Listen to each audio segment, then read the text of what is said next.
Welcome to all time free tutor. अभी हम देखेंगे सिंपल इंटरेस्ट का बेसिक कॉन्सेप्ट क्या है। पहले बेसिक कॉन्सेप्ट जानना होगा, उसके बाद कोई भी प्रॉब्लम आसानी से और कैसे सॉल्व करेंगे ये नेक्स्ट वीडियो में हम देखेंगे।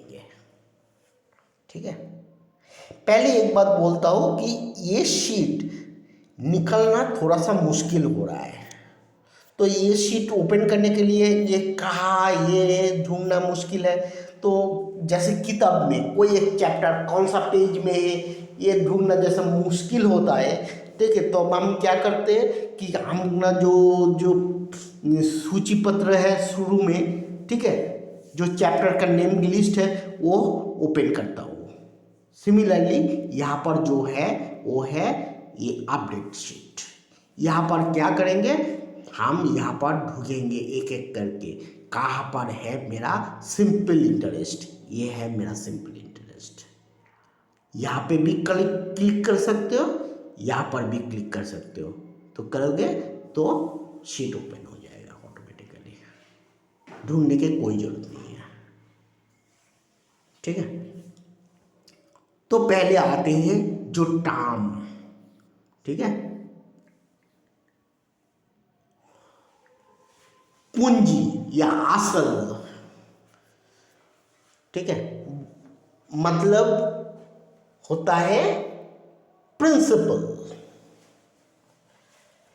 इसका मतलब ये होता है कि जो मनी हम लोग इन्वेस्ट कर रहे हैं, ठीक है, हो सकता है कि हम लोग ये बैंक में डाले हैं ये रुपया, या पोस्ट ऑफिस पर डाले हैं और कोई भी जगह पे डाले हैं, ठीक है, वो है द मनी वी इन्वेस्ट। वो उसको बोलते हैं प्रिंसिपल या पूंजी या असल। ठीक है, एग्जाम में क्वेश्चन में देखो, ठीक है, ठीक से देखना होगा क्या लिखा हुआ है, ठीक है, उससे समझना होगा कि प्रिंसिपल अमाउंट क्या है। ठीक है, समझ गए, जो मनी हम लोग लगाए हैं और इन्वेस्ट किए हैं, ठीक है, उसी को हम क्या करेंगे, पी से सूचित करेंगे। उसको हम बोलेंगे पी, कैपिटल पी। ठीक है, अभी वो रुपया, ठीक है, जो हम लोग लगाए हैं प्रिंसिपल, वो क्या होगा, कुछ टाइम के बाद थोड़ा सा बढ़ जाएगा। ठीक है, कुछ रुपया और भी बढ़ जाएगा उसके साथ। जो बढ़ते हैं, जो रुपया बढ़ते हैं उसको हम कहते हैं ब्याज। जो रुपया हम लोग को ज्यादा मिला है वो इन्वेस्ट करने के बाद, ठीक है, ब्याज या साधारण ब्याज। ठीक है, और इंग्लिश में क्या कहते हैं, इंटरेस्ट और सिंपल इंटरेस्ट। ठीक है, समझ गए, कौन सा रुपया, जो रुपया हमारा बढ़ गया है, जो अमाउंट हमारा बढ़ गया है उसे हम बोलते हैं इंटरेस्ट। उसको हम सूचित करेंगे कैपिटल आई से। ठीक है, तो हम लोगों को कुछ दिनों के बाद, कुछ समय के बाद जो रुपया हमें हमारे हाथ में वापस आता है उसको हम बोलेंगे पूंजी प्लस ब्याज। ठीक है, उसको हम बताएंगे पूंजी प्लस ब्याज। इंग्लिश में हम बोलते हैं प्रिंसिपल प्लस इंटरेस्ट और सूचित करेंगे कैपिटल पीआई से। ये जो मनी हमें वापस मिला है वो है पीआई। ठीक है, फिर से एक बार दोहराता हूं, पी है जो मनी हम लोग इन्वेस्ट किए हैं, आई है वो मानिए हमारा ज़्यादा मिला, ठीक है, वो बढ़ के कितना अमाउंट बढ़ा है, और पी आई है जो अमाउंट हमारा हाथ में वापस आया। तो पी आई देखो, ये जो फॉर्मूला लिखा है पी आई का मतलब कितना होता है, पी और आई के जोड़ करेंगे तो मिल जाएंगे पी आई। समझ गए? ठीक है, अभी चलते हैं नेक्स्ट टर्म के लिए, जो कहते हैं ब्याज दर। इंग्लिश में कहते हैं इंटरेस्ट रेट। ठीक है, ब्याज दर मतलब क्या है, मतलब जो रेट में मेरा रुपया बढ़ेगा। ऐसा नहीं है कि हम एक पूंजी डाले हैं और वो रुपया एक दिन में पूरा बहुत बड़ा हो गया है, ऐसा नहीं होता है। ठीक है, जैसे ट्री धीरे धीरे धीरे धीरे बहुत बड़ा होता है, ऐसे भी एक रुपया भी, ठीक है, हमारा रुपया भी थोड़ा थोड़ा थोड़ा थोड़ा करके बढ़ता है। ठीक है, उसी को हम बोलेंगे ब्याज दर या इंटरेस्ट रेट। वो हमेशा एक साल में किया जाता है। एक साल में कितना बढ़ेगा उसी रेट में हम लोग कैलकुलेट करते हैं, इसलिए इसको बोलते हैं वार्षिक ब्याज दर। ठीक है, मतलब एक साल में कितना बढ़ेगा। ठीक है, उसी को हम हमेशा परसेंट में रिप्रेजेंट करेंगे। ठीक है, यहाँ पर 4% लिखा हुआ है। ठीक है, स्मॉल आर, इंटरेस्ट रेट को हम लोग स्मॉल आर से सूचित करेंगे। तो स्मॉल आर 4%, इसका मतलब क्या है, 4% का मतलब ये है कि हम लोग अगर 100 रुपया बैंक में इन्वेस्ट करेंगे, ठीक है, तो एक साल के बाद हमें 4 रुपया ज़्यादा मिलेगा। ठीक है, एक 100 रुपया अगर हम लोग बैंक में रखेंगे तो वो 100 रुपया एक साल में 4 रुपया बढ़ जाएगा। तो कितना होगा, एक साल के बाद 104 रुपया हो जाएगा। ठीक है, वो 104 रुपया वो है पी आई। 4 रुपया क्या है, ये है आई, और 100 रुपया है मेरा पी, और ब्याज दर वो है 4%। ठीक है, तो ब्याज दर जितना ज़्यादा होगा उतना ज़्यादा बढ़ेगा। ठीक है, जितना कम होगा उतना कम रुपया मिलेंगे। ठीक है, और एक तरीके से ये ब्याज ज़्यादा हो सकता है, वो क्या है, वो है समय। जितना ज़्यादा समय के लिए हम लोग रुपया डालेंगे उतना ज़्यादा बढ़ जाएगा, ब्याज भी उतना ज़्यादा मिलेंगे। ठीक है, समय मतलब टाइम, इसको हम हमेशा ईयर में फोकस करेंगे, साल में कितना साल। ठीक है, ये कितना दिन कितना महीना ऐसा नहीं हो सकता, ये टाइम को हमेशा हमें ईयर में बदलना पड़ेगा। ठीक है, ये हम बोलेंगे टी लेटर से। ठीक है, देखो 2 ईयर 3 ईयर 4 ईयर ऐसा।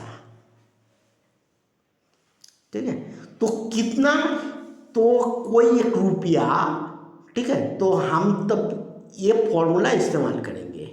ठीक है, यहाँ पर I equals to PRT divided by 100, मतलब कितना रुपया इन्वेस्ट किए हैं, इंटरेस्ट रेट कितना है, और कितना समय कितना साल के लिए रखे हैं डिवाइडेड बाय 100 करेंगे तो कितना रुपया बढ़ेगा वो कैलकुलेट कर सकते हैं। और उसके बाद क्या होगा, ये देखो कितना रुपया वापस मिलेंगे, कितना इन्वेस्ट किए और उसके साथ कितना रुपया बढ़ा है वो जो जोड़ करेंगे तो हमें मिल जाएगा पीआई। ठीक है, तो अभी आते हैं यहाँ पर। ठीक है, पीआई कैसे कैलकुलेट करेंगे। ठीक है, ये सिंपल सा प्रॉब्लम है। सोचो कि मेरा ये देखो येलो कलर है, इसका मतलब है हम लोग ये चेंज कर सकते हैं। ठीक है, मान लो कि हम लोग इतना रुपया पी मतलब इतना रुपया हम लोग इन्वेस्ट किए।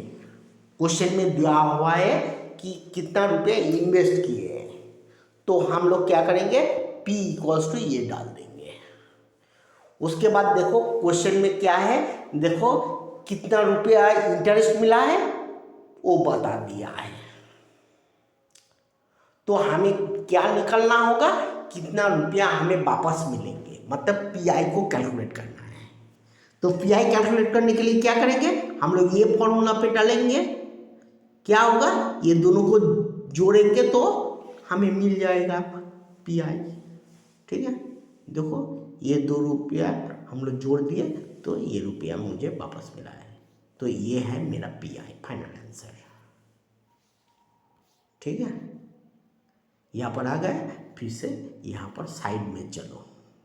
ठीक है, साइड में जाएंगे तो हमें नया एक प्रॉब्लम मिल जाएगा।